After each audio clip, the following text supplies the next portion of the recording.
Hello everyone. तो ये जो हमारी क्लास 7 की हिस्ट्री चल रही है उसका आज हम चैप्टर नंबर 3 करने वाले हैं, जिसका नाम है दिल्ली 12वीं से 15वीं शताब्दी तक। अब इस पूरे चैप्टर में आप क्या जानेंगे, जैसे कि दिल्ली आपको पता है कि राजधानी है, वो किस टाइम बनी, कौन कौन से राजाओं ने उसके ऊपर राज किया, उसका क्षेत्र कितना बड़ा हो गया, 12वीं शताब्दी स्टार्ट हुई थी उससे लेके 15वीं शताब्दी तक जो जो उसका फेज रहा, उसमें कौन कौन से राजा आए, क्या क्या रहा, उन्होंने किस तरीके से अपनी चीजें बढ़ाई, ये सारा कुछ आप इस चैप्टर में करेंगे। ठीक है, तो ये दिल्ली के बारे में आज मेनली आप इस चैप्टर में जानेंगे कि दिल्ली कब शुरुआत हुई थी दिल्ली की। अगर आप बेसिकली दिल्ली से हैं तो आपको पता चलेगा कि कितनी पुरानी है दिल्ली। कहते हैं ना भाई दिल्ली बहुत पुरानी है, तो वो कितनी पुरानी है ये आपको पता चलेगा इस चैप्टर में। अब जैसे कि पहले दिल्ली ऐसी नहीं दिखती थी जैसे है, अब आप ये दिल्ली का बहुत पुराना मैप अगर आप यहाँ पर देखते हैं तो ये हो गई कुतुब मीनार। तो सोचो 12वीं शताब्दी की, मतलब 12वीं शताब्दी की कुतुब मीनार बनी हुई है और आज तक ऐसी ही है। तो कैन यू इमेजिन कि क्या मटेरियल यूज किया होगा या किस तरीके से उन्होंने उसका स्ट्रक्चर तैयार किया होगा। आज के आर्किटेक्ट भी नहीं कर सकते इतना मजबूत जो उन्होंने उस टाइम पे किया था। तो वो क्या क्या कुतुब मीनार, जैसे पहले उसको क्या बोल रहे थे, दिल्ली ए कुहाना।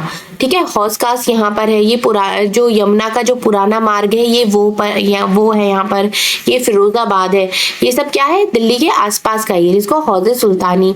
अब आप इसमें जानेंगे कि दिल्ली को किस किस नाम से जाना गया। सिर्फ सबसे पहले तो दिल्ली नहीं कहते थे, उसका दिल्ली कोहना, सिरी या जहां पनाह को, इन सबको आपको पहचानना है, इस मैप में यहाँ पर बताया गया है।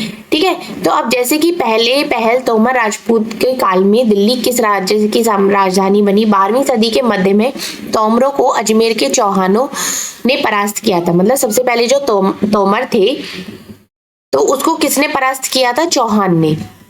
ठीक है, चौहान आ गए। उसके बाद चौहानों के राज्यकाल में ही दिल्ली वाणिज्य का एक महत्वपूर्ण केंद्र बन गया था। मतलब किसके काल में दिल्ली की शुरुआत हुई थी, एक तरीके से हम कहें तो कि दिल्ली की स्टार्टिंग किसके काल में हुई थी, तो वो थे चौहानों की। चौहानों से उसकी स्टार्टिंग हुई थी। इस शहर में बहुत सारे समृद्धशाली जैन व्यापारी रहते थे जिन्होंने अनेक मंदिर को निर्माण करवाया था।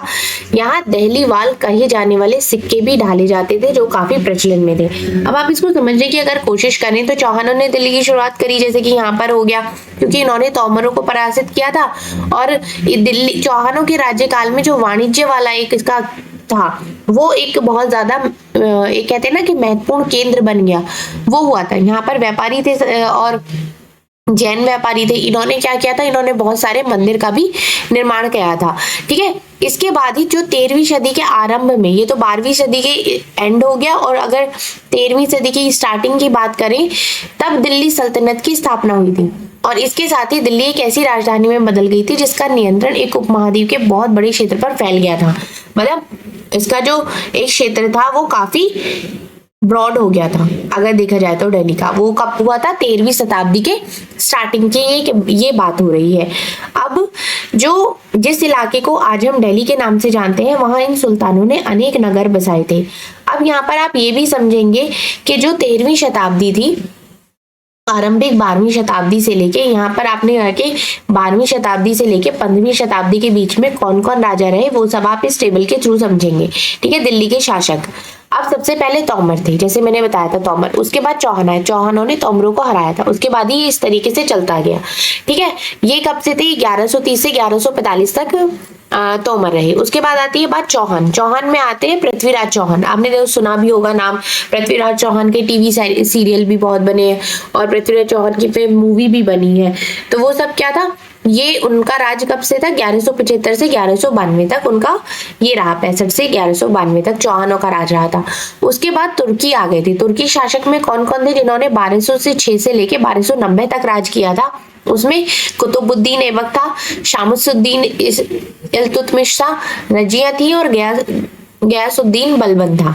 ठीक है, इन्होंने राज किया था। उसके बाद आया था खिजली वंश। ये वो शासक है जिन्होंने 12वीं से लेके 15वीं शताब्दी तक दिल्ली पे राज किया था। इनका जो शासनकाल था वो 1290 से लेके 1320 था। इसमें कौन आया था, जलालुद्दीन खिलजी और अलाउद्दीन खिलजी। ठीक है, उसके बाद आ गया था तुगलक वंश।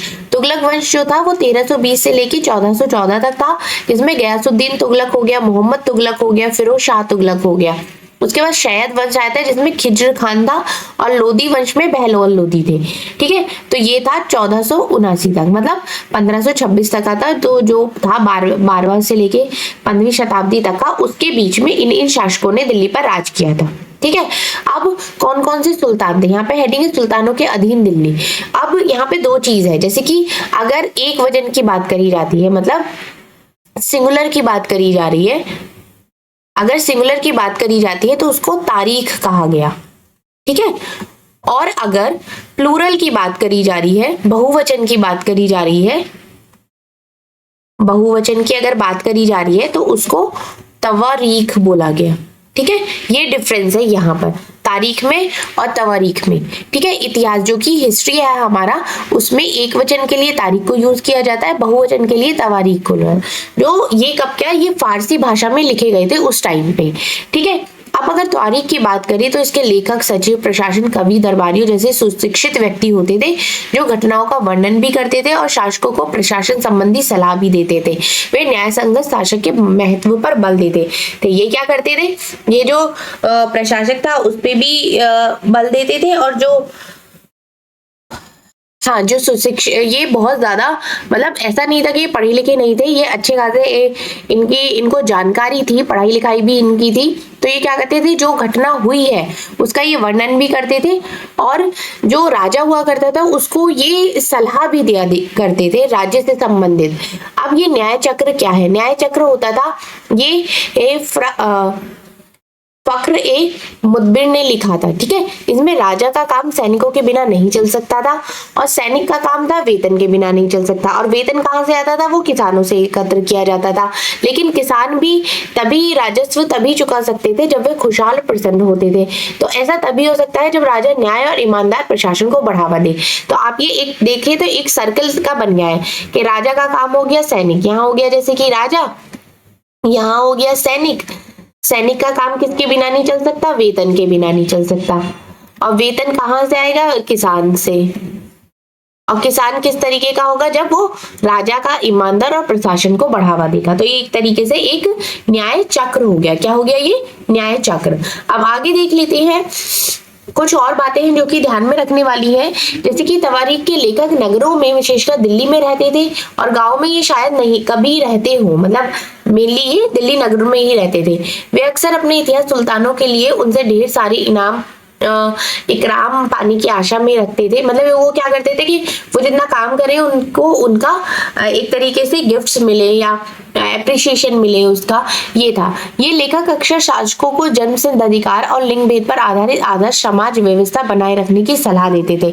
मतलब लिंग भेद के आधारित समाज क्या हो गया, लिंग भेद मतलब हो गया स्त्री और पुरुषों के बीच में सामाजिक और जो शारीरिक रचना संबंधी अंतर होता था, ये उसकी बात कर रहे हैं। जैसे कि हमेशा से ही माना गया है कि पुरुष श्रेष्ठ है और स्त्रियां उनके अंडर में, मतलब उनसे थोड़ा सा कम है। ये पुराने इतिहास की बात हो रही है इस टाइम पे, और उनके विचारों से सारे लोग सहमत नहीं होते थे। ठीक है, अब यहाँ पर बात आती है 1236 में, उस टाइम पे जो सुल्तान था इल्तुतमिश की बेटी रजिया सिंहासन पर बैठी थी।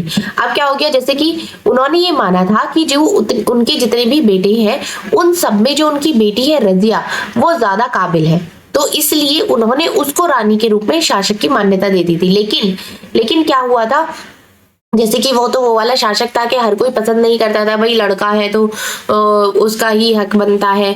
तो उन्होंने क्या किया, मतलब बहुत सारे लोग थे जो इस चीज से एग्री नहीं करते थे। तो 1240 में क्या हुआ, उनको हटा दिया गया। मतलब 36 से लेके 40 तक ही उन्होंने काम किया, उसके बाद उनको हटा दिया गया, क्योंकि लोगों ने उनको as a girl, as a रानी के रूप में एक्सेप्ट नहीं किया। सबने कहा भाई हम उनकी क्यों माने, हम तो राजा की मानेंगे, राजा जो कहेंगे उनकी सुनेंगे।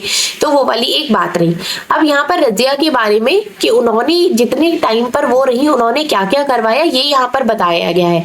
जैसे कि जो स्त्री पुरुषों के अधीन होना चाहिए, ये सबका कहना था कि स्त्रियों को पुरुषों के अधीन होना चाहिए, और रानी का शासन जो था वो इस व्यवस्था के विरुद्ध जाता था।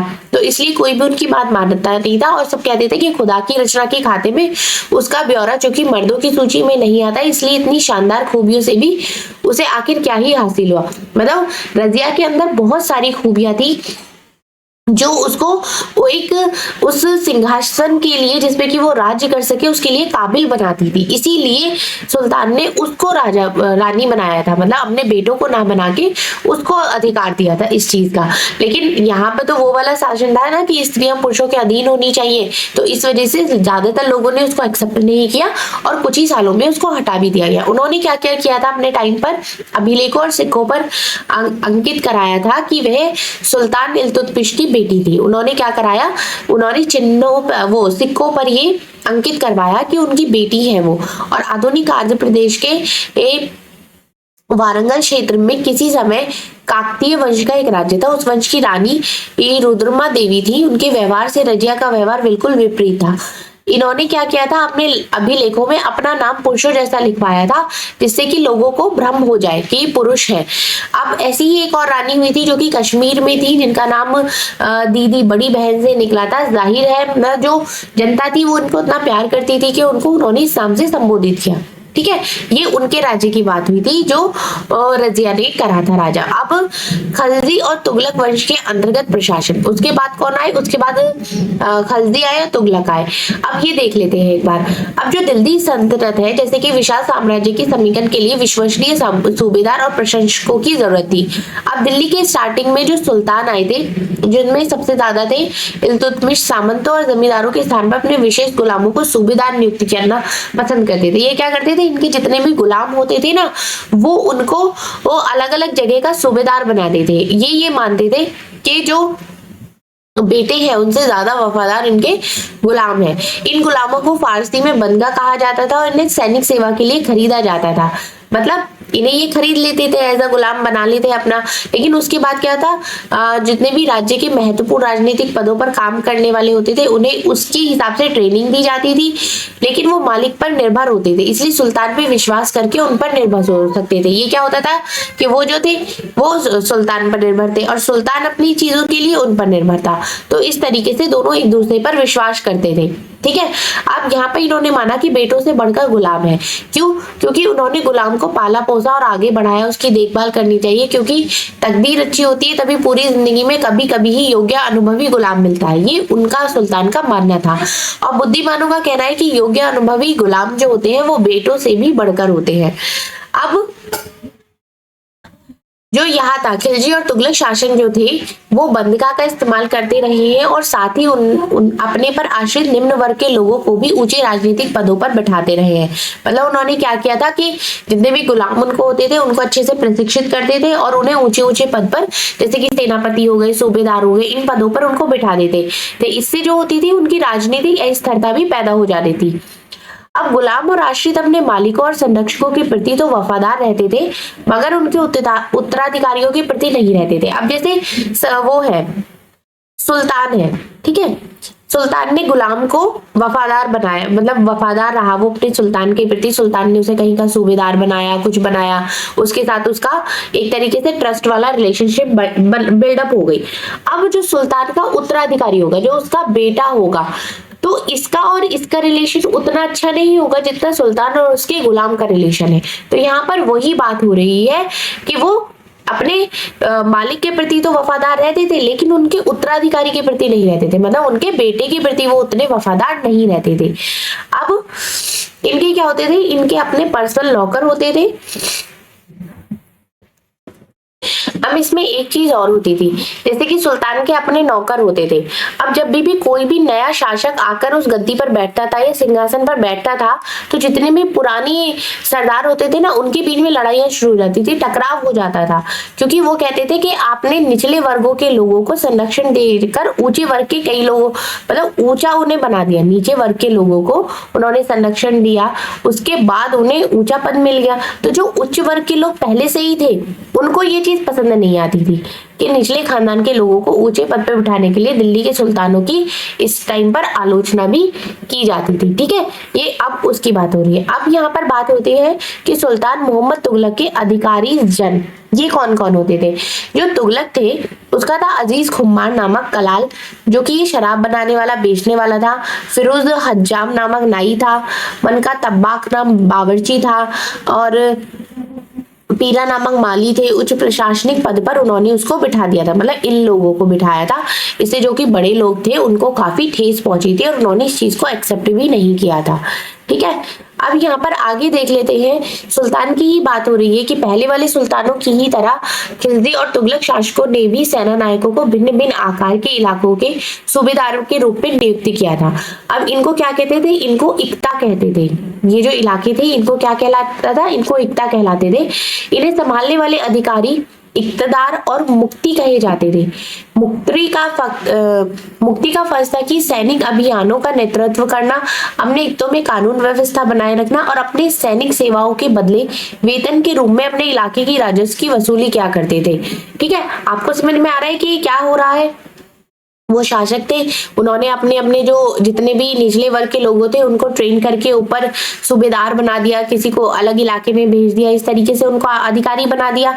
अब उनका क्या फर्ज पड़ता था कि जो उनका इलाका होता था उसमें वो कानून व्यवस्था बनाए रखे, एक तरीके से ना कि होता है कि लॉ एंड ऑर्डर्स का अच्छे से फॉलो करना, वो वाली यहाँ पर चीज आ रही थी।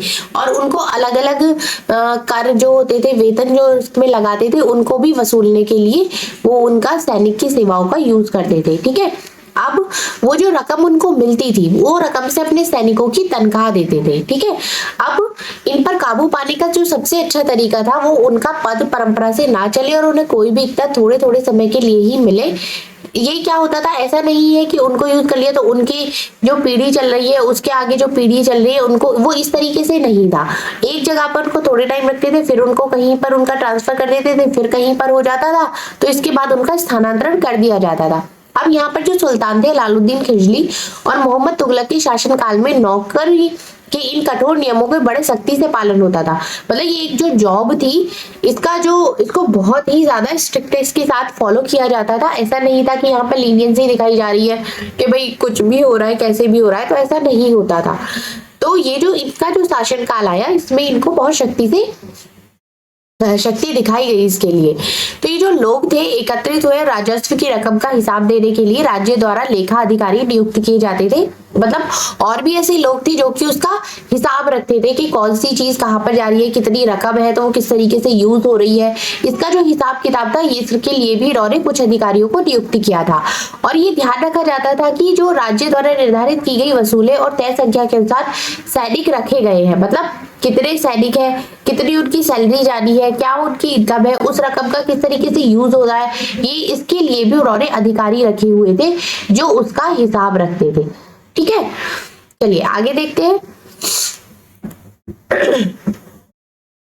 जब दिल्ली के सुल्तान शहरों से दूर आंतरिक इलाकों को भी अपने अधिकार में ले आए तो उन्होंने भूमि के स्वामी सामंतों और अमीर जमींदारों को भी अपनी सत्ता के आगे झुकने के लिए बाध्य कर दिया। अब इसमें क्या हुआ था कि जो दिल्ली के सुल्तान थे उन्होंने जैसे कि इस अपने इलाके को बढ़ाया, ठीक है, अपने इलाके को बढ़ाया और ये जो इलाके थे इनको उसने अपने अंडर में ले लिया। अब ये क्या चाहता था कि यहाँ के जो जमींदार और जो सामंत है वो भी मेरा ऑर्डर माने, वो भी मेरी गुलामी करे। मतलब ये उनका कहना था कि अपनी सत्ता के आगे मतलब अब तुम झुको यहाँ पर, उनको उसके लिए भी उसने मजबूर किया। और ये अलाउद्दीन खिलजी के शासनकाल में क्या हुआ था कि राज्य के निर्धारण और वसूली के कार्य को राज्य अपने नियंत्रण में ले आया था। मतलब जो वसूली करना था, जो कार्य का निर्धारण करता था, वो भी उसने अपने अंडर में ही ले लिया था। जो स्थानीय सामंतों को कर लगाने का अधिकार छीन लिया था, बल्कि उन्हें भी कर चुकाने को बाध्य किया गया। मतलब इनसे क्या हुआ, इन लोगों से क्या हुआ, उन्होंने जो ये कर लेते थे उसको तो उन्होंने खत्म ही कर दिया। अब इनको बोला कि अब तो हमें टैक्स दो, ठीक है, वो वाली चीज भी हो गई। अब जमीन की पैमाइश और इसका हिसाब बड़ी सावधानी से रखा गया। कुछ पुराने सामंत और जमींदार राजस्व के निर्धारण और वसूली अधिकारी के रूप में सल्तनत की नौकरी करने लगे। मतलब उन्होंने क्या, उनको एज अ जॉब ऑफर कर दिया कि अब तुम इनका हिसाब रखोगे। अब ये कहा था, ये इसमें क्या हुआ कि उस तरह 3 तरह के कर थे, मतलब टैक्स जो थे वो 3 तरीके से लिए जाते थे। वो कौन कौन से थे? कृषि पर जो किसान थे जिसे खराज कहा जाता था और जो किसान की उपज का लगभग 50% होता था, मतलब जितनी किसान ने खेती करी उसका 50% वो टैक्स दे देता था। मवेशियों पर और घरों पर, ये 3 तरीके के टैक्स वहां पर लगाए जाते थे। अब इसमें यह याद रखना जरूरी है कि इस उपमहाद्वीप का काफी बड़ा हिस्सा दिल्ली के सुल्तानों के अधिकार से बाहर ही था। मतलब बहुत बड़ा अभी भी ऐसा हिस्सा था जो दिल्ली से बाहर था। जैसे कि दिल्ली से बंगाल जैसे सुदूर प्रांतों का नियंत्रण कठिन था, उस पर कंट्रोल नहीं हो पा रहा था। दक्षिण भारत की विजय के तुरंत बाद ही पूरा क्षेत्र फिर से स्वतंत्र हो गया था। यहाँ तक कि जो गंगा थी, गंगा के मैदानी इलाकों में भी घने जंगल वाले जो ऐसे क्षेत्र जिसमें बैठने में सुल्तान की सेनाएं अक्षम थी। स्थानीय सरदारों ने इन क्षेत्रों में अपना शासन जमा लिया था। अलाउद्दीन खिलजी और मोहम्मद तुगलक इन इलाकों पर जोर जबरदस्ती अपना अधिकार जमा तो लेते थे, पर वह अधिकार कुछ ही समय तक रह पाता था। मतलब वो क्या करता था, ये जो इलाके की बात करी गई है जैसे कि बंगाल हो गया और साउथ हो गया, वहां पर वो अपना अधिकार तो जमा लेते थे लेकिन कुछ ही समय बाद वो रह नहीं पाता था वहां पर। तो अब उनकी क्या हो गई, यहाँ पर बात करते हैं सरदार और उसकी किलेबंदी। अफ्रीका देश मोरक्को से 14वीं सदी से भारत आए। यात्री इब्न बतूता ने बतलाया कि सरदार कभी कभी चट्टानी उबड़ खाबड़ पहाड़ी इलाकों में किले बनाकर रहते थे और कभी कभी बांस के झुरमुटों में। अब भारत में जो बांस है वो पोला नहीं होता। पोला मतलब अंदर से खोखला। पोले का मतलब क्या हुआ, यहाँ पर खोखला नहीं है। तो यह बहुत बड़ा होता है। इसके अलग अलग हिस्से आपस में इस तरीके से गुथे होते हैं कि उन पर आग का भी असर नहीं होता। वो इतने मजबूत होते हैं, कुल मिलाकर बहुत ही मजबूत होते हैं। सरदार इन जंगलों में रहते थे और किले का प्राचीर का काम देते थे। इस दीवार के घेरे पे उनके मवेशी और फसल रहते थे। अंदर ही पानी भी उपलब्ध रहता था। वह एकत्रित हुआ वर्षा का जल होता था, इसलिए उन्हें प्रबल बलशाली सेनाओं के बिना हराया नहीं जा सकता था। ये सेनाएं जंगल में घुसकर खासतौर से तैयार किए गए औजारों से बांसों को काट करती थी। मतलब ये बांस इतने ज्यादा मजबूत थे। अब आगे बात करते हैं चंगेज खां के नेतृत्व में मंगोलों ने 1219 में उत्तर पूर्वी ईरान में आधुनिक उज्बेकिस्तान है जो कि यह ट्रांसऑक्सियाना पर हमला किया था। इसके बाद शीघ्र ही दिल्ली सल्तनत को उसका धावा झेलना पड़ा था। अलाउद्दीन खिलजी और मोहम्मद तुगलक के शासन कालों के आरंभ में दिल्ली पर मंगोलों के धावे बढ़ गए थे। इससे मजबूर होकर दोनों ही सुल्तानों को एक विशाल स्थानीय सेना करनी पड़ी थी। इतनी विशाल सेना को संभालना प्रशासन के लिए काफी भारी चुनौती था। जिस टाइम पर दिल्ली में खलजी और मोहम्मद तुगलक का शासनकाल चल रहा था, उस टाइम पर क्या हुआ, ये जो मंगोल थे, ठीक है, इन्होंने बहुत ज्यादा धावे बोलने शुरू कर दिए थे। मतलब उस पर उनके शासनकाल को हटाने के लिए। तो इन्होंने क्या करा, इन्होंने मजबूर होकर इनको बहुत बड़ी एक विशाल सेना खड़ी करनी पड़ी, जिससे जो इनके लिए एक बहुत ज्यादा चैलेंज रहा। इतनी बड़ी सेना को संभालना प्रशासन के लिए भारी चुनौती था। मतलब आपने इतनी बड़ी सेना तो खड़ी कर ली, लेकिन उसका खाना पीना, उनका वेतन सैनिकों का, वो सब क्या हो गया, इनके लिए एक बड़ा चैलेंज बन गया था। अब 15वीं से 16वीं शताब्दी के बीच में क्या क्या हुआ था। अब यहाँ पर आप पाएंगे कि तुगलक वंश के बाद क्या हुआ था। 1526 तक दिल्ली और तथा आगरा पर सैयद और लोधी वंशों का राज्य रहा था। सबसे लास्ट में कौन सा राज रहा था, लोधी वंश थे, जिनका सबसे लास्ट में राज रहा था। तब तक जौनपुर, बंगाल, मालवा, गुजरात, राजस्थान तथा पूरे दक्षिण भारत में स्वतंत्र शासक उठ खड़े हुए थे। मतलब तब तक क्या हुआ था, अलग अलग शासन हुए थे और वो किसी के ऊपर भी डिपेंड नहीं थे। उनकी राजधानियां समृद्ध थी, राज्य फल फूल रहे थे। इसी काल में अफगान और राजपूतों जैसे नए शासक समूह भी उभरे थे। उसके बाद कौन हुए थे, जो अफगान आए और राजपूत आए, इस तरीके के शासक भी आए थे। इस काल में स्थापित राज्यों में से कुछ छोटे थे पर शक्तिशाली थे। ऐसा नहीं था क्या कि बड़े होंगे वो तो ही शक्तिशाली होंगे, अगर वो कोई छोटा है तो भी वो शक्तिशाली है। उसका शासन बहुत ही कुशल तथा सुव्यवस्थित तरीके से चल रहा था। इसमें आए थे शेरशाह सूर, जिसने 1540 से लेकर 45 तक ने बिहार में अपने चाचा के एक छोटे से इलाके के प्रबंधक के रूप में काम शुरू किया था। और उसने क्या किया, उसने जो स्टार्टिंग करी थी वो इतने छोटे से करी थी अपने चाचा के इलाके से। उसके बाद उसने धीरे धीरे अपना इतना बड़ा विस्तार कर लिया था कि जो मुगल सम्राट हुमायूं था उसने उस तक को चुनौती दे दी और उसको परास्त कर दिया था। शेरशाह ने दिल्ली पर अधिकार करके स्वयं अपना राजवंश स्थापित किया था।